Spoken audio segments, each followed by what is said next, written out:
terima kasih Bu atas waktu Ibu kepada kami. Sebelumnya kami izin perkenalkan diri kami dulu. Saya Frans Wendy Kristen Temanik, saya dari Unimed dan teman Saya dari Radul Kirsan dari Unimed juga. Jurusan ilmu keolahragaan. Semester berapa? semester 1. Semester 1. Iya. Asal dari mana? Kalau saya dari Raya. Siantar sana. Iya, Kalau saya dari Sidikam. Oh, sini. Iya. Ada keperluan apa di sini? Jadi di sini kami meminta bantuan Ibu untuk melakukan wawancara tentang sebagai memenuhi satu tugas kuliah kami Bu, yaitu yang berjudul sistem saraf. Sistem saraf. Ya. Baik, sebelumnya Ibu boleh perkenalkan diri Ibu. Boleh. Ya. Assalamualaikum warahmatullahi wabarakatuh. Selamat siang. Perkenalkan dulu ya, nama saya Dr. Nur Ainun Simbolon. Saya alumni dari Universitas Islam Sumatera. Saya sampai 2007. Di sini saya bekerja sebagai dokter umum, tepatnya dokter jaga di klinik Pratama Siti Khadijah, Maremanda. Di sini saya akan coba membantu adik-adik, tapi ya sesuai dengan kemampuan yang saya miliki. Selagi saya akan bisa jawab, saya jawab. Kalau tidak bisa, ya kita akan harus solusi. Ya. Mungkin kita langsung masuk ke pertanyaan aja, Bu. Boleh. Nah, yang pertama itu Bu, apa itu sistem saraf dan apa peran utama dalam tubuh manusia? Sistem saraf ya. Sistem saraf itu dia jaringan kompleks yang terdiri dari seratus saraf. Dia banyak perannya sih. Perannya itu dalam mengatur dan mengkoordinasikan seluruh aktivitas tubuh kita, seperti untuk melihat, mencium, bergerak, dan banyak ya. Ada lagi? Mungkin kita lanjut ke pertanyaan kedua langsung aja, Bu. Boleh. Ya. Nah, yang pertanyaan kedua itu Bu, bagaimana struktur umum sistem saraf, Bu? Struktur umumnya itu dia terdiri dari otak, sumsum tulang belakang, dan organ sensori. Organ sensori itu maksudnya bisa mata, telinga, hidung, mata untuk melihat, hidung untuk mencium bau-bauan, telinga untuk mendengar gitu, dan ya. Ada lagi? Nah, yang selanjutnya Bu, apa fungsi utama otak dalam sistem saraf? Fungsi utama otak itu dia sebagai pusat ya, pusat. Jadi fungsi utama otak itu sebagai pusat kendali tubuh dan menyusun sistem saraf pusat. Fungsinya itu pusat. Dialah otak dari semuanya, dialah pusatnya. Mau apa-apa harus melalui otak gitu. Pemeran utamanya itu dari otak. Ya. Lagi? Yang selanjutnya Bu, apa itu perbedaan antara sistem saraf dengan sistem saraf pusat dan sistem saraf tepi? Sistem saraf pusat dan sistem saraf tepi, dari namanya saja sudah berbeda ya. Iya. Sistem saraf pusat itu dia yang lebih dominan dengan sistem saraf tepi. Nah, sistem saraf pusat itu dia terdiri dari otak dan sumsum tulang belakang ya. Dia berfungsi sebagai pengendali seluruh pengaturan dan pengolahan rangsangan, gerakan, serta denyut jantung. Sedangkan kalau yang sistem saraf tepi itu dia terdiri dari sistem saraf somatik dan otonom. Fungsinya itu dia sebagai menerima rangsangan. Jadi yang mengatur itu yang pusat tadi, sistem saraf pusat. Iya. Yang saraf tepinya itu dia bertugas untuk menerima rangsangannya dan menghantarkan semua respon yang sudah diolah oleh otak tersebut. Jadi dia menerima. Gitu. Otak yang memberi, yang si saraf tepinya yang menerima. Begitu. Jadi mereka sering melengkapi, betul, tidak bisa bekerja sendiri. Ya. Oke. Ada lagi pertanyaan? Yang selanjutnya itu Bu, bagaimana proses transmisi sinyal saraf terjadi di antara neuron? Proses transmisi sinyal saraf yang terjadi di antara neuron. Itu pertanyaannya cukup kompleks ya. Karena itu jujur saja itu bagian di luar klinis ya, itu biasanya yang mampu menjawab secara kompleksnya itu dosen sebenarnya. Saya hanya bisa menjawab sekilas ya. Kalau yang namanya ditransmisikan secara elektroid dan neuron dan secara kimiawi antar neuron. Jadi sinyal listrik dalam neuron berbentuk potensial aksi dan potensial sinaptik. Nah, sinyal listrik dalam sel menghasilkan perubahan positif dan membran potensial yang disebut depolarisasi, sedangkan perubahan negatif dan membran potensial yang disebut hiperpolarisasi. Jadi intinya ada beberapa jaringan secara elektrik dan kimiawi. Tapi untuk lebih detailnya bisa ditanyakan langsung ke dosen bagian fisiologi ya. Nah, dulu pun waktu saya kuliah ada juga dipelajari kuliah tebal buku tentang fisiologi, praktikum juga dipelajari itu. Ada. Nah, selanjutnya itu Bu, apa peran neutron transmitter dalam pengiriman sinyal ke saraf? Fungsinya itu dia untuk membawa pesan ke saraf sistem saraf pusat melalui otak dan susun tulang, membawa pesan di pusat. Kalau untuk lebih jelasnya seperti yang saya bilang tadi, itu satu rangkuman dengan yang tadi Anda katakan di bagian fisiologi. Yang selanjutnya Bu, bagaimana sistem saraf autonom dan somatik berbeda satu sama yang lain Bu? Oke. Perbedaannya ya, gini ya.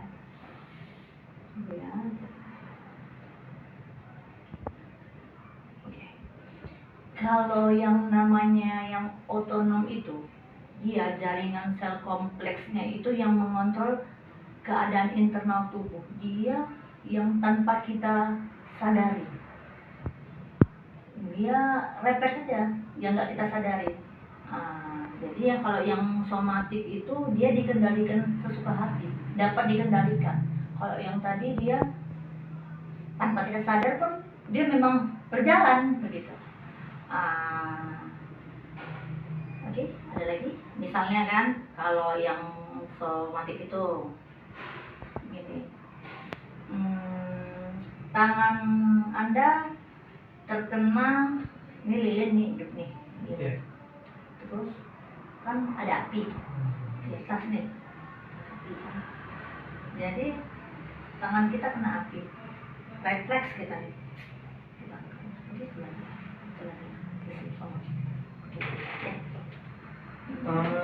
Apakah sistem mengedipkan mata itu termasuk sistem somatik juga?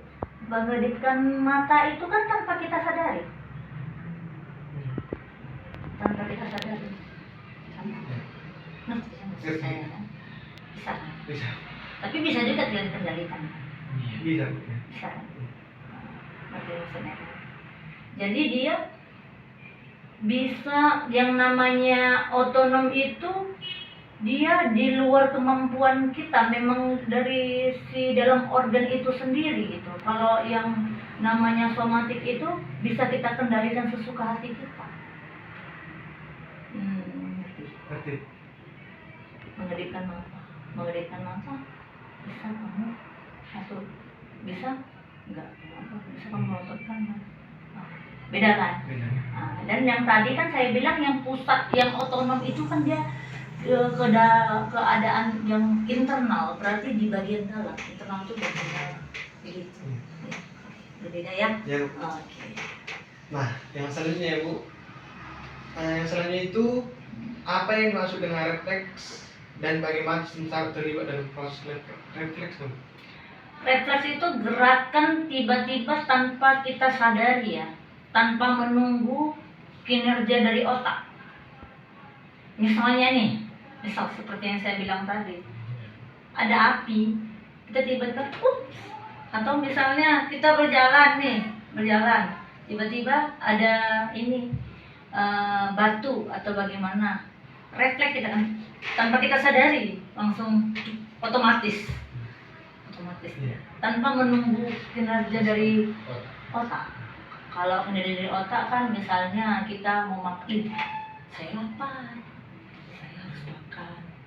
Berarti kan ada perintah kan dari otak. Iya. Lapar nih, harus makan. Nah begitu. Oke, ada lagi. Nah, yang selanjutnya itu Bu, apa peran utama sistem tulang belakang dengan sistem saraf? Peran utamanya, Iya. sumsum tulang belakang itu sangat penting, sangat berarti. Dia fungsinya itu untuk penyampai sinyal saraf dari otak ke tubuh. Penyampainya. Jadi kalau sistem sumsum tulang tubuh kita rusak, otomatis dia nggak akan sampai sinyalnya ke otak, pasti bermasalah. Dia si pengirim pesan itu yang menyampaikan sinyal ke otak. Jadi mereka saling berhubungan, tidak bisa dipisahkan. Makanya kacau kita kalau di sana sumsum tulang bermasalah, karena itu organ penting untuk sangat-sangat penting, sangat pentingnya dengan otak. Begitu ya, untuk hubungan mereka. Oke, jadi Yang selanjutnya Bu, bagaimana gangguan sistem saraf dapat mempengaruhi kesehatan seseorang? ya pasti akan berpengaruh. Kenapa saya bilang berpengaruh? Misalnya nih ya, orang yang dalam keadaan stroke lah ya, stroke. Orang yang dalam keadaan stroke itu terbagi dua ya. Stroke iskemik dan stroke hemorrhagik. Nah, stroke iskemik itu pembuluh darahnya yang menyumbat. Sedangkan hemorrhagik itu pembuluh darahnya yang pecah. Nah, kalau ditanya mana lebih berbahaya, sama-sama berbahaya. Yang paling berbahaya itu ya hemorrhagik. Kenapa dia berbahaya? Karena dia itu pembuluh darahnya pecah. Nah, kembali lagi, apa tadi soalnya? Gangguan sistem saraf yang dapat mengganggu sistem kesehatan seseorang. Orang yang stroke, Anda tahu kan kalau orang stroke itu dia ngomongnya kan pasti ya. Jadi itu kenapa? Karena peredaran sistem saraf dia itu ada yang sudah rusak, nervusnya ada yang sudah rusak. Otomatis pesan yang akan disampaikan ke otak itu pun sudah tidak sempurna ya. Kalau sudah rusak, otomatis kan kalau kita ngomong lancar, berarti kan kita sehat. Iya. Kalau udah nggak lancar, berarti kan udah nggak sehat dong. Iya. Jalan kita kan kalau misalnya Anda bisa bayangkan orang stroke bagaimana jalannya? Susah, bahkan mungkin tidak bisa berjalan gitu. Dipapah kan? Iya. Dipapah. Maaf cakapnya mulutnya agak bencong. Iya. Ya agak bencong. Itu karena apa? Karena sudah terjadi gangguan saraf. Makanya orang yang stroke itu selain diberikan terapi berupa obat, biasanya melakukan fisioterapi. Guna fisioterapi itu apa? Ya untuk mengembalikan saraf-saraf tadi yang sudah mulai rusak supaya kembali normal. Namun ya ada juga sih yang bisa normal betul, cuma 100%, cuma jarang sih, pasti agak menimbulkan bekas lah sedikit. Tapi ada juga sih yang normal jadinya begitu. Pasti dia sangat mempengaruhi ya kesehatan. Oke, sudah lagi. Yang selanjutnya itu Bu, apa peran utama sel glia dalam sistem saraf? Sel glia dalam sistem saraf itu dia sebagai pendukung kerja sel saraf. Dia yang membantu sel saraf agar dapat menjalankan fungsinya dengan baik. Pendukung dia. Dia yang membantu sel saraf itu agar bisa bekerja. Yang selanjutnya itu Bu, bagaimana adaptasi neuron terjadi dalam konteks pembelajaran dan memori? Neuron adalah bahan pembangun otak. Jadi otomatis otak itu fungsinya kan dia juga untuk sebagai penyimpan memori. Jadi mereka saling berhubungan. Neuron dengan otak itu begitu. Dia pembangun otak. Jadi pasti berhubungan. Oke. Nah, yang selanjutnya, apa dampak alkohol atau narkoba terhadap sistem saraf? Ini sangat menarik ya.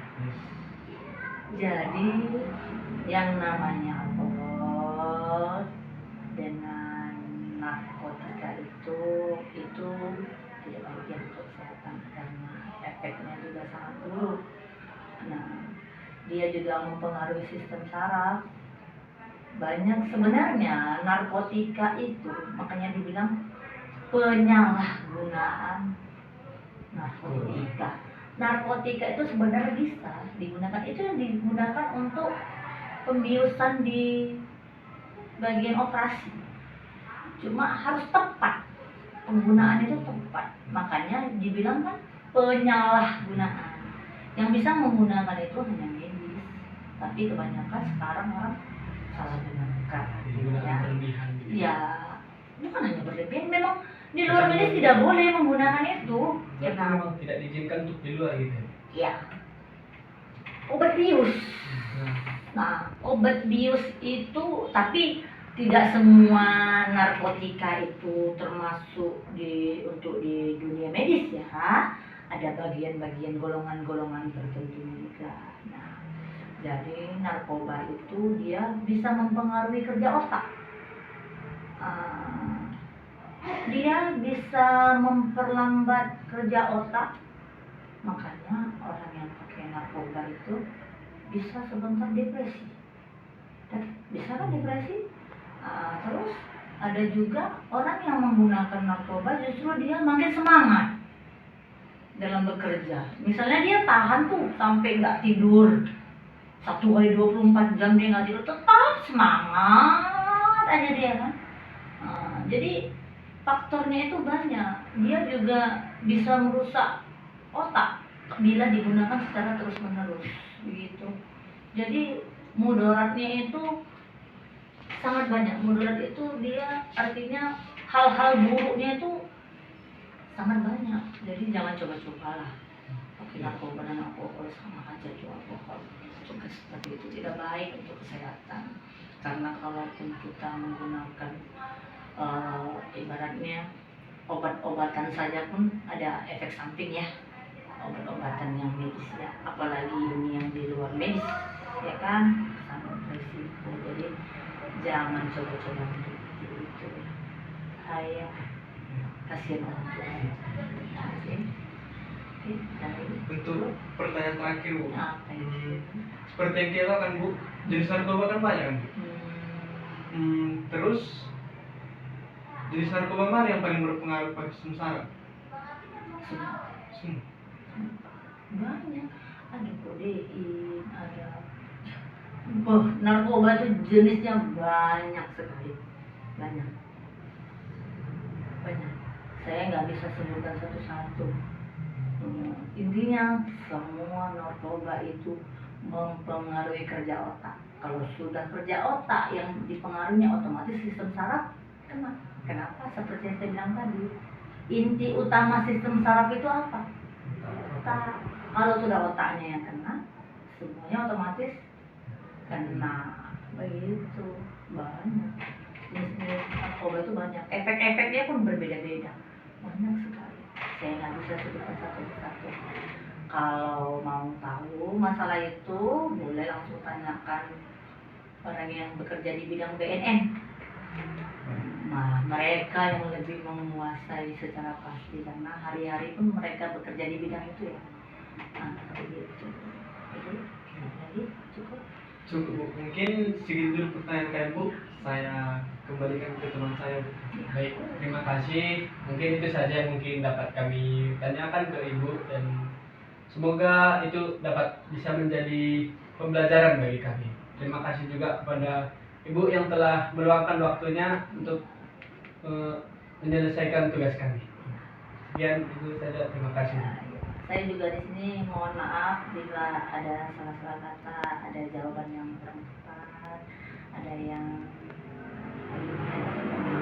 kalau mau tahu lebih jelasnya ya nanti kita akan koreksi sama-sama ya. Kalau misalnya terdapat kesalahan, karena manusia tidak luput dari yang namanya kesalahan ya. Oke, kesempurnaan hanya milik yang di atas ya. Terima kasih.